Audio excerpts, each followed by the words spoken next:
السلام علیکم ناظرین، آپ دیکھ رہے ہیں MR نیوز۔ میں ہوں کنزہ تنویر۔ اسلام آباد سے آپ کو آگاہ کرتے چلیں۔ وزیر اعظم شہباز شریف کی کابینہ آج حلف اٹھائے گی۔ سینیٹو قائم مقام صدر صادق سنجرانی کابینہ سے حلف لیں گے۔ کابینہ میں 30 وفاقی وزراء اور 4 وزرائے مملکت حلف اٹھائیں گے۔ نون لیگ کے خواجہ آصف، احسن اقبال، رانا ثناء اللہ، ایاز صادق، خرم دستگیر، رانا تنویر، مریم اورنگزیب، سعد رفیق اور جاوید لطیف بھی حلف اٹھائیں گے۔ پیپلز پارٹی کے خورشید شاہ، نوید قمر، شیری رحمان، شازیہ مری کابینہ میں شامل ہیں، جبکہ MQM کے امین الحق اور فیصل سبزواری کابینہ کا حصہ ہوں گے۔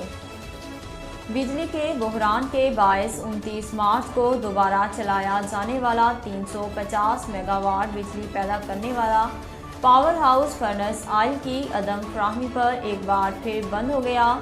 جام شورو تھرمل پاور ہاؤس کے سینئر افسر کے مطابق جام شورو تھرمل پاور ہاؤس کو PTI حکومت کی جانب سے طویل عرصے تک بند کر کے IPP سے بجلی خریدی جا رہی تھی، تاہم بجلی کے شارٹ فال کی وجہ سے جام شورو پاور ہاؤس کو 29 مارچ کو دوبارہ فعال کر کے بجلی پیدا کرنے کا عمل شروع کیا گیا تھا۔ کوئٹہ سمیت بلوچستان کے مختلف علاقوں میں مٹی کے طوفان سے معمولات زندگی متاثر ہو کر رہ گئی۔ طوفانی ہواؤں سے بجلی کے کھمبے، درخت اور سائن بورڈ اور دیواریں گر گئیں، جس کے نتیجے میں 4 افراد زخمی ہو گئے۔